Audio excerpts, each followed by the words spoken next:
Chapter 12. Again, Stanley was the last one to finish digging. It was late afternoon when he dragged himself back to the compound. This time, he would have accepted a ride on the truck if it was offered. When he got to the tent, he found Mr. Pendanski and the other boys sitting in a circle on the ground. "Welcome, Stanley," said Mr. Pendanski. "Hey, caveman, you get your hole dug?" asked Magnet. He managed to nod.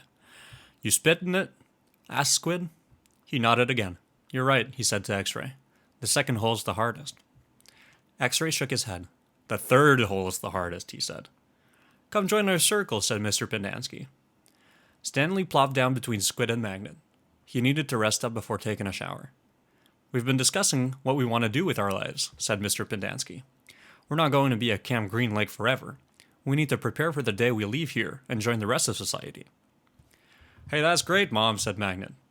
"They're going to finally let you out of here?" The other boys laughed. "Okay, Jose," said Mr. Pendanski. "What do you want to do with your life?" "I don't know," said Magnet. "You need to think about that," said Mr. Pendanski. "It's important to have goals. Otherwise, you're going to end up right back in jail." "What do you like to do?" "I don't know," said Magnet. "You must like something," said Mr. Pendanski. "I like animals," said Magnet.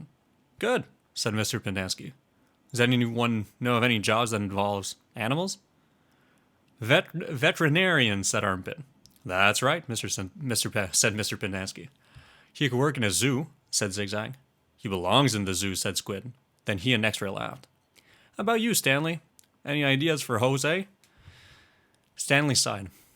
"Animal trainer," he said. "Like for the circus or movies or something like that." "Any of those jobs sound good to you, Jose?" asked Mr. Pendanski. "Yeah, I like what Caveman said about training animals for movies. I think it would be fun to train monkeys." X-Ray laughed. "Don't laugh, Rex," said Mr. Pendanski. "We don't laugh at people's dreams. Someone is going to have to train monkeys for the movies." "Who are you kidding, Mom?" asked X-Ray. "Magnet's never going to be a monkey trainer." "You don't know that," said Mr. Pendanski. "I'm not saying it's going to be easy. Nothing in life is easy. But that's no reason to give up. You'll be surprised what you can accomplish if you set your mind to it. After all, you only have one life, so you should try to make the most of it." Stanley tried to figure out what he'd say if Mr. Pendanski asked him what he wanted to do with his life. He used to think he wanted to work for the FBI, but this didn't seem the appropriate place to mention that. "So far, you've all done a pretty good job at messing up your lives," said Mr. Pendanski. "I know you think you're cool." He looked at Stanley. "So you're a caveman now, huh? You like digging holes, caveman?" Stanley didn't know what to say. "Well, let me tell you something, caveman. You are here on account of one person.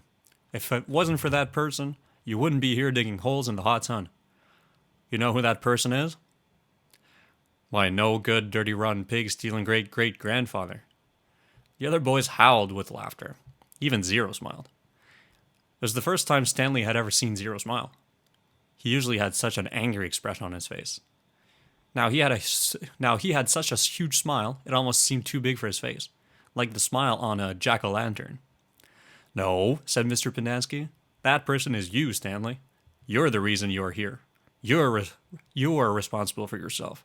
You messed up your life, and it's up to you to fix it. No one else is going to do it for you. For any of you." Mr. Pendanski looked from one boy to another. "You're all special in your own way," he said. "You've all got something to offer. You have to think about what you want to do. Then do it. Even you, Zero, you're not completely worthless." The smile was now gone from Zero's face. "What do you want to do with your life?" Mr. Pendanski asked him. Zero's mouth was shut tight.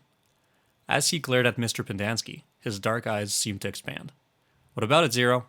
asked Mr. Pendanski. "What do you like to do?" "I like to dig holes,"